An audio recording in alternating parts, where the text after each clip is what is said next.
बड़ी खबर इस बीच आपको बता दें, एक तरफ अंगूठी मिली है पुलिस को, वहीं दूसरी ओर पुलिस को श्रद्धा के बाल भी मिले हैं।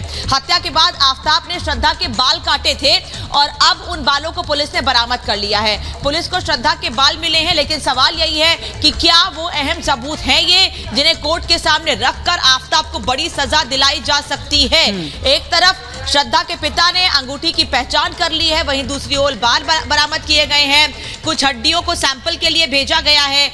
एक जबड़ा जंगल से मिला था और उस जबड़े को भी फॉरेंसिक के लिए भेजा गया है, लेकिन अभी तक लंबा समय लग रहा है, अभी तक उसकी रिपोर्ट या कोई तस्वीर सामने नहीं आ पाई है। ऐसे में पुलिस के सामने चुनौतियां एज इट इज है सुजाता और प्रियंका, जो 15 से 20 दिन पहले यह मामला सामने आने के समय थी। जी बिल्कुल, तो तफ्तीश लगातार जारी है। 2 हफ्ते से ज्यादा का समय हो चुका है और 4 सिटिंग हो चुकी है पॉलीग्राफ टेस्ट की, लेकिन सूत्र बताते हैं कि अब भी बहुत ज्यादा स्पष्ट तौर पर जो जवाब है वो नहीं आ पाया है। आफताब की तरफ से कड़ियां जोड़ने में मुश्किल हो रही है और यह भी पता चला है कि अब तक जो पॉलीग्राफ टेस्ट हुआ है उसमें 100 सवाल आफताब से पूछे गए हैं। अब तक क्या कुछ हुआ है पूछताछ में, आपको इस खास रिपोर्ट के जरिए दिखाते हैं।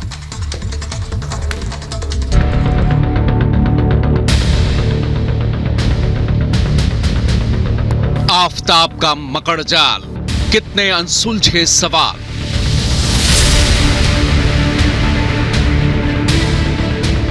श्रद्धा पर वार, कहां है हथियार। शव के 35 टुकड़े, कहां हैं सिर और कपड़े।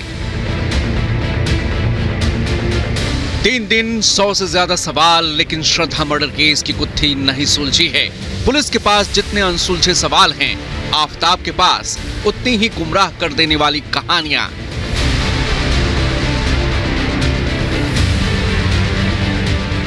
पॉलीग्राफ टेस्ट में आफताब से 16 घंटे तक पूछताछ हो चुकी है। 100 से ज्यादा सवाल दागे जा चुके हैं। आफताब ने कुछ सवालों के जवाब भी दिए हैं, लेकिन हर उस सवाल का जवाब आफताब ने नहीं दिया है जो पुलिस को अहम सबूतों के पास ले जाए। मर्डर केस की पहली सुलझाने के लिए पुलिस की आखिरी उम्मीद नार्को टेस्ट है, लेकिन उससे पहले फाइनल पॉलीग्राफ टेस्ट हो रहा है और इस टेस्ट के फाइनल सवाल आपको बता देते हैं। आफताब से पूछा जा सकता है, श्रद्धा का मोबाइल कहां है, श्रद्धा का सिर कहां है, शव काटने के लिए इस्तेमाल की गई आरी कहां है, श्रद्धा के खून से सने कपड़े कहां हैं, साजिश में अकेले शामिल था या कोई और भी था।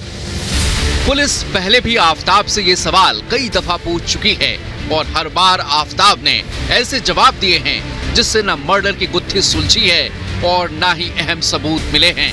कानूनी शिकंजे से बचने के लिए आफताब ने मकड़ जाल तैयार किया है। सूत्रों की माने तो पॉलीग्राफ टेस्ट में वो इसकी तस्दीक भी कर चुका है। पॉलीग्राफ टेस्ट के दौरान जब आफताब से पूछा गया कि हत्या की साजिश कैसे रची, तो उसने दृश्यम फिल्म का जिक्र किया, कई दूसरी फिल्मों और वेब सीरीज का भी जिक्र किया। टेस्ट के दौरान पूछा गया कि उसे क्यों लगता है कि वो बच जाएगा, तब उसने कहा था कि श्रद्धा का सिर और सबूत किसी को नहीं पता कि कहां है, इसलिए वो बच जाएगा।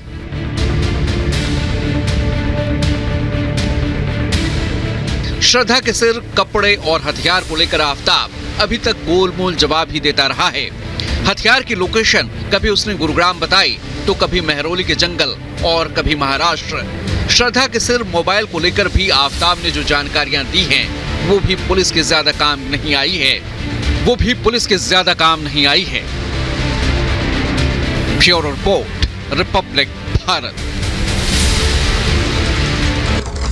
और इसी बीच अपने दर्शकों को बड़ी खबर ये बता दें, श्रद्धा मर्डर केस से जुड़ी हुई सूरत से एक बड़ी लीड मिली है। उस ड्रग पेडलर के बारे में पता चल चुका है जो आफताब के संपर्क में था। फैजल है इसका नाम, और इसके अब कॉल रिकॉर्ड्स को खंगाला जाएगा कि कब ये आफताब के संपर्क में आया, कितनी बार बात हुई और किस तरीके से ड्रग वहां सप्लाई भी करता था।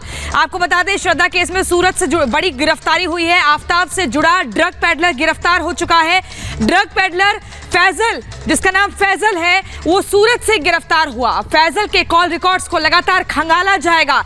एक कहीं ना कहीं ये भी एक मजबूत लीड मिली है। जो तमाम सबूत पुलिस ने इकट्ठा किए हैं उनको ठोस बनाने का प्रयास है ताकि इस मामले में आफताब को कड़ी से कड़ी सजा दिलवाई जा सके। जिस तरीके से उसने अपना जुर्म कबूला है, लेकिन उसके बाद सबूतों का, मजबूती के साथ सबूतों का होना जरूरी है और उसी के लिए अलग अलग राज्यों में पुलिस पहुंच रही है। आफताब से जुड़ा ड्रग पेडलर गिरफ्तार किया गया है। ड्रग पेडलर फैजल इसका नाम है। उसके कॉल रिकॉर्ड खंगाले जाएंगे और हमारे सहयोगी सृष्टि इस वक्त हमारे साथ जुड़ गई है गुजरात से। सृष्टि, किस तरह से गिरफ्तारी हुई है और किस तरह से फैजल कनेक्टेड है आफताब के साथ?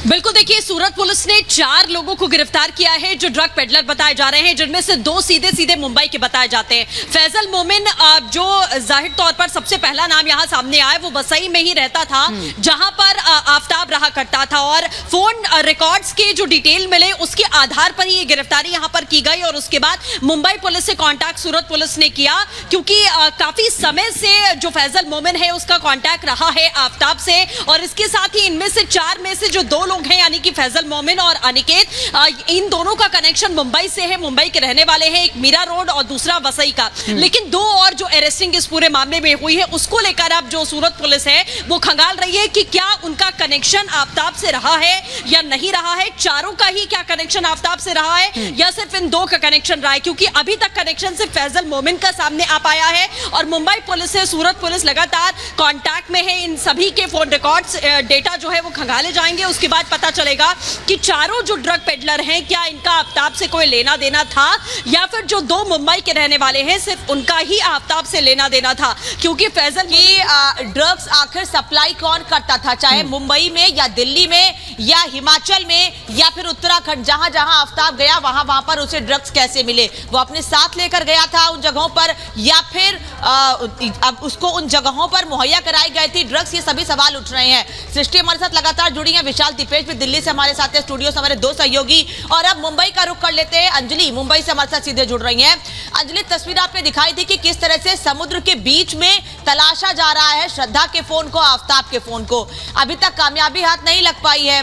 एक बार फिर मुंबई से लेकर दिल्ली तक वही चुनौतियां, वही परेशानी पुलिस के सामने।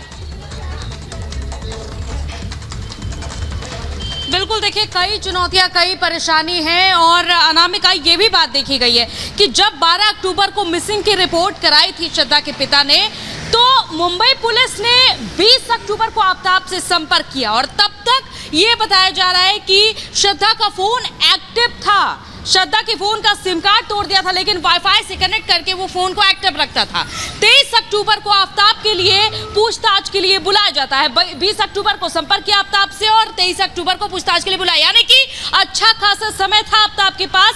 जबकि यहाँ पर एक जरूरत थी फोन को स्कैन करने की, जो आफताब का फोन है उसको स्कैन करने की जरूरत थी, लेकिन यहीं पर आफताब अच्छा खासा अलर्ट हो जाता है और भयंदर की खाड़ी में, यानी कि जब दिल्ली से उसे मानिकपुर पुलिस स्टेशन पूछताछ के लिए बुलाया गया, तभी उसने भयंदर की खाड़ी में उस फोन को फेंक दिया, यानी कि ठिकाने लगा दिया और साथ ही साथ श्रद्धा के फोन को भी ठिकाने लगाया है। तभी ये अंदेशा जताया जा रहा है। तो यहाँ पर एक ये बड़ी कठिनाई आती है अनामिका, ये देखा जा रहा है। और जैसे ये भी देखा जा रहा है कि पेडलर्स, ड्रग पेडलर से उसके संपर्क थी, ये बात भी श्रद्धा ने अपने दोस्त से जिक्र की थी, वीडियो का जिक्र किया था कि उसके पास एक वीडियो है और आफताब लगातार ड्रग खुद भी बिल्कुल अंजलि आपको यहाँ पर रोकना चाहेंगे, लेकिन लगातार हम जानकारी लेते रहेंगे, हमारे अलग अलग सहयोगी जुड़े हुए हैं। इसी बीच एक बड़ी खबर बता दें, बड़ी खबर ये कि यूपी के हापुड़ से ये बड़ी खबर आ रही है। बच्चों से भरी